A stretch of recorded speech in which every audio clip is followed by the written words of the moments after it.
ਪਹੁੰਚੇ ਹਾਂ ਸਨੌਰ ਦੇ ਵਿੱਚ, ਜਿੱਥੇ ਗੱਲਬਾਤ ਕਰਾਂਗੇ ਜ਼ਿਲ੍ਹਾ ਇੰਚਾਰਜ ਭਾਜਪਾ ਸ਼੍ਰੀ ਅਜੇ ਗੋਇਲ ਜੀ ਦੇ ਨਾਲ।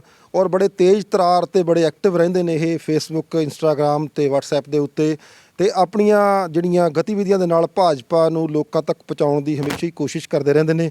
ਤੇ ਨਾਲ ਹੀ ਉਸ ਹਲਕੇ ਦੀ ਗੱਲ ਕਰਾਂਗੇ ਜਿੱਥੇ ਵੱਡੇ ਦਿੱਗਜ ਜਿਹੜੇ ਨੇ ਮੈਦਾਨ ਦੇ ਵਿੱਚ ਨੇ, ਯੁਵਾ ਆਗੂ ਜਿਨ੍ਹਾਂ ਨੇ ਭਾਜਪਾ ਨੂੰ, BJP ਨੂੰ ਪਟਿਆਲਾ ਦੇ ਵਿੱਚ ਖੜੇ ਕਰਨ ਦੇ ਵਿੱਚ ਆਪਣਾ ਅਹਿਮ ਯੋਗਦਾਨ ਪਾਇਆ।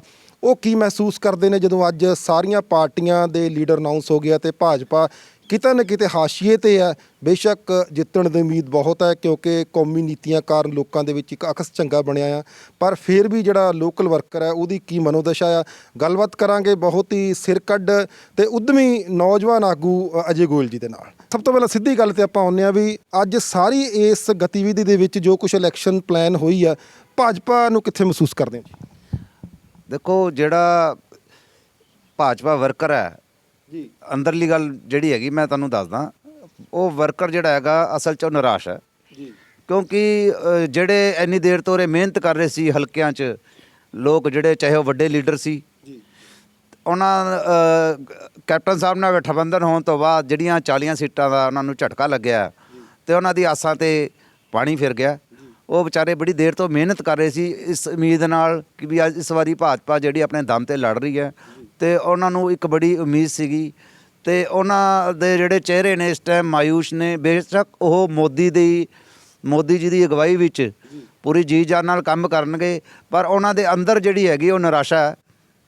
ਉਹ ਜਿਹੜੀ ਕਿਉਂਕਿ ਉਹ ਆਪਸ 'ਚ ਗੱਲ ਕਰਦੇ ਨੇ ਕਿ ਸਾਨੂੰ ਸਾਨੂੰ ਟਿਕਟ ਮਿਲਣੀ ਚਾਹੀਦੀ ਸੀਗੀ, ਜਿਹੜੀ ਉਹਨਾਂ ਦੀ ਦਾਅਵੇਦਾਰੀ ਸੀ ਉਹ ਖਤਮ ਹੋ ਗਈ।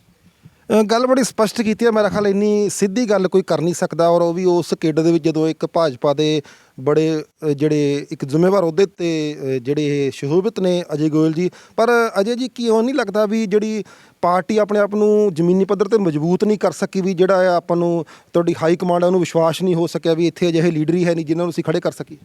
ਨਹੀਂ, ਲੀਡਰ ਤਾਂ ਦੇਖੋ ਜੀ, ਲੀਡਰ ਤਾਂ ਬਹੁਤ ਨੇ ਉਰੇ।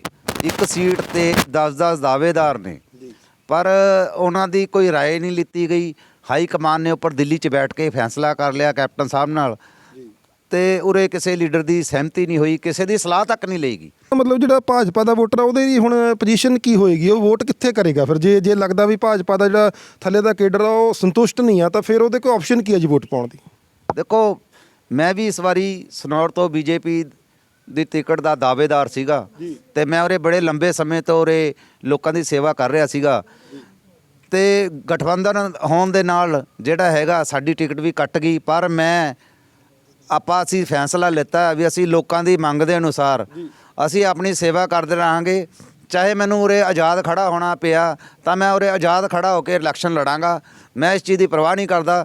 ਹਾਂ, ਜੇ ਅਸੀਂ BJP ਨੂੰ ਮੰਨਦੇ ਹਾਂ, ਮੈਂ ਆਜ਼ਾਦ ਖੜਾ ਹੋ ਕੇ ਵੀ ਜਿਹੜੀ ਇਹ ਸੀਟ ਜਿੱਤ ਕੇ BJP ਦੀ ਝੋਲੀ ਵਿੱਚ ਪਾਵਾਂ। ਪਰ ਇਹ ਜਿਹੇ ਤੁਹਾਡੇ ਵਰਗੇ ਕਿੰਨੇ ਉਦਮੀ ਨੌਜਵਾਨ ਨੇ ਤੇ ਲੋਕ ਇੰਨਾ ਹੌਸਲਾ ਨਹੀਂ ਕਰ ਸਕਦੇ।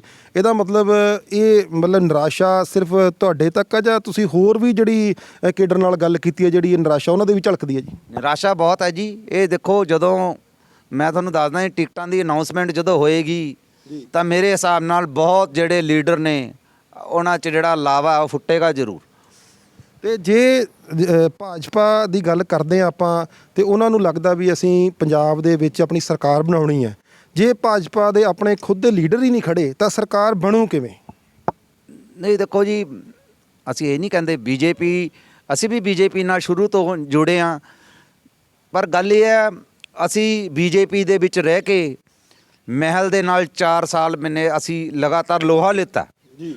ਉਹਨਾਂ ਦੇ ਵਿਰੁੱਧ ਜਿੰਨੀਆਂ ਅਸੀਂ ਸਟੇਟਮੈਂਟਾਂ, ਜਿੰਨੇ ਅਸੀਂ ਪੁਤਲੇ ਉਹਨਾਂ ਦੇ ਫੂਕੇ ਆ, ਸੰਘਰਸ਼ ਕੀਤਾ, ਤਾਂ ਅਸੀਂ ਇਹ ਸੋਚਦੇ ਹਾਂ ਵੀ ਉਹ ਕੈਪਟਨ ਸਾਹਿਬ ਸਾਡੇ 'ਤੇ ਕਿਵੇਂ ਵਿਸ਼ਵਾਸ ਕਰਨਗੇ ਜੀ। ਅਸੀਂ ਤਾਂ ਉਹ ਤਾਂ ਸਾਨੂੰ ਆਪਣਾ ਦੁਸ਼ਮਣ ਮੰਨਦੇ ਆ। ਇਹਨਾਂ ਨੇ ਉੱਪਰ ਸਮਝੌਤਾ ਕਰ ਲਿਆ, ਤੇ ਇਸ ਕਰਕੇ ਅਸੀਂ ਹੁਣ ਇਹ ਮਹਿਸੂਸ ਕਰ ਰਹੇ, ਅਸੀਂ ਤਾਂ ਠੱਗੇ ਗਏ। ਅਸੀਂ ਇਹ ਮਹਿਸੂਸ ਕਰ ਰਹੇ ਹਾਂ ਆਪਣੇ ਆਪ ਨੂੰ, ਅਸੀਂ ਇਹਨਾਂ ਨਾਲ ਵਿਚਰਾਂਗੇ ਕਿਵੇਂ, ਕਿਉਂਕਿ ਅਸੀਂ ਤਾਂ ਹਰ ਟਾਈਮ ਇਹਨਾਂ ਦੇ ਖਿਲਾਫ ਬੋਲਿਆ ਜੀ। ਤੇ ਜਿਹੜਾ ਆਪਾਂ ਗੱਲ ਕੇਜਰੀਵਾਲ ਦੀ ਕਰਦੇ ਆ ਵੀ ਥੋੜ੍ਹਾ ਜਿਹਾ ਜਿਹੜੀ ਭਗਵੰਤ ਮਾਨ ਨੂੰ ਅਨਾਉਂਸ ਕਰਨ ਕਰਕੇ ਕੁਝ ਹਵਾ 'ਚ ਬਦਲਾਵ ਗਿਣਦੇ ਹੋ, ਜਾਂ ਕੇਜਰੀਵਾਲ ਦੇ ਜਿਹੜੇ ਲੋਕ ਵਿਰੋਧੀ ਨੇ ਜੀ ਇੱਥੇ? ਨਹੀਂ ਜੀ, ਨਹੀਂ। ਕੇਜਰੀਵਾਲ ਨੇ ਜਿਹੜਾ ਇਹ ਭਗਵੰਤ ਮਾਨ ਨੂੰ ਜਿਹੜਾ ਡਿਕਲੇਅਰ ਕੀਤਾ ਜੀ, ਇਸ ਤੋਂ ਇਹਨਾਂ ਦੀ ਇਹ ਹਾਰ ਦਾ ਪਤਨ ਹੈ ਇਹਨਾਂ ਦਾ। ਕੇਜਰੀਵਾਲ ਨੇ ਪੈਸੇ ਲੈ ਕੇ ਅਕਾਲੀ ਦਲ ਵਾਲਿਆਂ ਨੂੰ, ਕਾਂਗਰਸ ਵਾਲਿਆਂ ਨੂੰ ਟਿਕਟਾਂ ਦੇਤੀਆਂ। ਜਿਹੜੇ ਆਮ ਪਾਰਟੀ ਦੇ ਵਰਕਰ ਨੇ ਉਹ ਬਿਲਕੁਲ ਨਿਰਾਸ਼ ਹੋ ਚੁੱਕੇ ਨੇ। ਤੁਸੀਂ ਆਮ ਕਿਸੇ ਨਾਲ ਵੀ ਗੱਲ ਕਰੋ, ਉਹ ਵਿਚਾਰੇ ਜਿਹੜੇ ਮਿਹਨਤ ਜਿਨ੍ਹਾਂ ਨੇ ਪਾਰਟੀ ਨੂੰ ਖੜਾ ਕੀਤਾ, ਤੁਸੀਂ ਇਹਨਾਂ ਦੇ MP ਲਗਾ ਲਓ, MLA ਦੇਖੋ ਭੱਜ ਗਏ ਇਹਨਾਂ ਦੇ ਸਾਰੇ। ਪਹਿਲਾਂ 4 MP ਜਿੱਤੇ ਸੀ, 1 MP ਰਹਿ ਗਿਆ, ਤੇ ਉਹ ਇਸੀ ਕਰਕੇ ਸਾਰੇ ਭੱਜੇ ਸੀ। ਕੇਜਰੀਵਾਲ ਜਿਹੜਾ ਹੈਗਾ ਉਹ ਦਿੱਲੀ 'ਚ ਬੈਠ ਕੇ ਫੈਸਲੇ ਕਰ ਰਿਹਾ। ਉਹਨੂੰ ਪੰਜਾਬ ਦਾ ਉਹਨੂੰ ਪਤਾ ਹੀ ਨਹੀਂ ਵੀ ਪੰਜਾਬੀ ਕੀ ਹੁੰਦੇ ਨੇ। ਉਹ ਉਹਨਾਂ ਦੀ ਭਾਵਨਾਵਾਂ ਨੂੰ ਸਮਝ ਨਹੀਂ ਸਕਿਆ ਤੇ ਉਹਨੇ ਵਰਕਰਾਂ ਦੀ ਕੋਈ ਕਦਰ ਨਹੀਂ ਕੀਤੀ। ਇਹ ਪੈਸੇ ਖਾਊ ਪਾਰਟੀ ਆ, ਇਹਨੇ ਬਣਾ ਲਈ। ਇਹ ਇੱਕ ਰਾਘਵ ਚੱਡਾ ਜਿਹੜਾ ਹੈਗਾ ਉਹ ਸਰੇਆਮ ਇੱਥੇ ਲੋਕਾਂ ਤੋਂ 2-2 3-3 ਕਰੋੜ ਰੁਪਇਆ ਮੰਗ ਰਿਹਾ।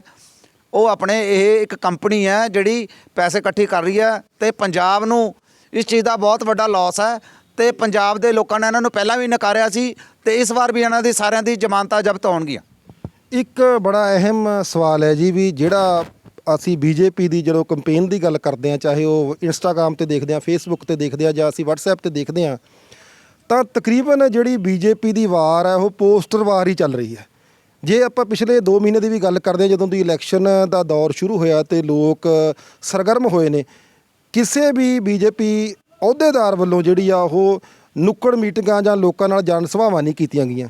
ਕੀ ਸਿਰਫ ਆਪਾਂ ਨੂੰ ਪੋਸਟਰ ਜਿਹੜੇ WhatsApp ਦੇ ਉੱਤੇ ਪਾ ਕੇ ਅਸੀਂ ਸੰਭਾਵਿਤ ਜਿੱਤ ਵੱਲ ਵੱਧ ਰਹੇ ਹਾਂ ਜੀ?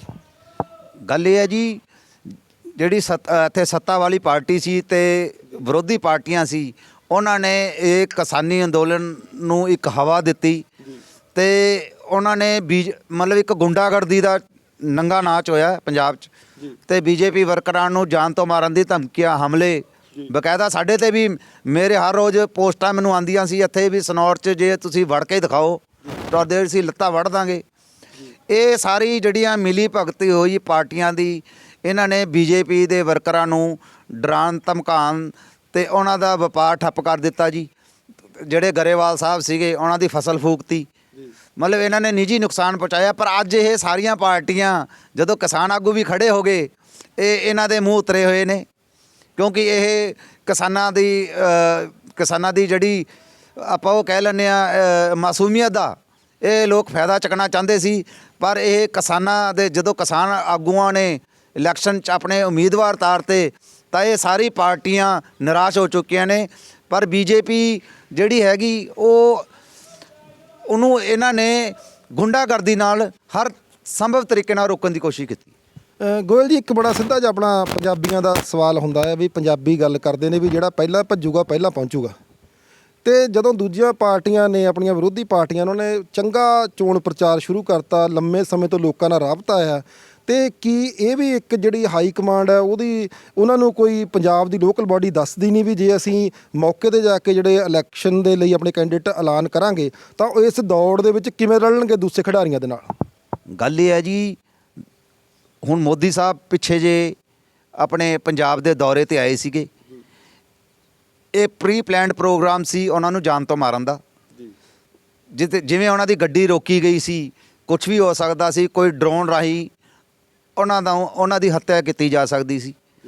ਤੇ ਉਹਨਾਂ ਦੇ ਵਾਪਸ ਜਾਣ ਦੇ ਨਾਲ ਜਿਹੜਾ ਪੰਜਾਬ ਵਾਸੀ ਸੋਚ ਹੀ ਨਹੀਂ ਸਕਦੇ ਉਹਨਾਂ ਨੂੰ ਕਿੰਨਾ ਘਾਟਾ ਹੋਇਆ। 42,000 ਕਰੋੜ ਦਾ ਜਿਹੜਾ ਪੈਕੇਜ ਸੀਗਾ ਉਹ ਇਹਨਾਂ ਦਾ ਵਾਪਸ ਚਲਾ ਗਿਆ ਤੇ ਅਣਗਿਣਤ ਜਿਹੜਾ ਪੰਜਾਬੀਆਂ ਨੂੰ ਮੋਦੀ ਸਾਹਿਬ ਨੇ ਲਾਭ ਦੇਣਾ ਸੀਗਾ ਉਹ ਇਸ ਤੋਂ ਵੰਚਿਤ ਰਹਿ ਗਏ। ਤੇ ਮੋਦੀ ਸਾਹਿਬ, ਮੈਂ ਨਹੀਂ ਮੰਨਦਾ ਕਿ ਉਹ ਦੁਬਾਰਾ ਇੱਥੇ ਪੰਜਾਬ 'ਚ ਐਸੇ ਮਾਹੌਲ 'ਚ ਉਹ ਵਾਪਸ ਆਉਣਗੇ।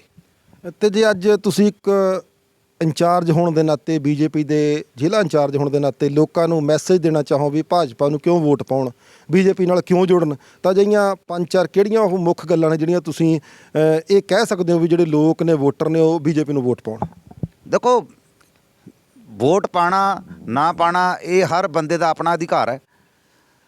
ਦੇਖੋ, ਮੈਂ ਇਹ ਨਹੀਂ ਕਹਿੰਦਾ ਵੀ ਕੋਈ BJP ਨੂੰ ਵੋਟ ਪਾਏ ਜਾਂ ਕਾਂਗਰਸ ਨੂੰ ਵੋਟ। ਅਸੀਂ ਤਾਂ ਇਹ ਕਹਿੰਦੇ ਹਾਂ ਜੇ BJP ਨੇ ਜਨਤਾ ਨੂੰ ਲਾਭ ਦਿੱਤਾ, ਦੇਖੋ ਅਣਗਿਣਤ ਯੋਜਨਾਵਾਂ ਜਿਹੜੀਆਂ ਹੈਗੀਆਂ ਉਹਦਾ ਲਾਭ ਹਰ ਪੰਜਾਬੀ ਉਠਾ ਰਿਹਾ।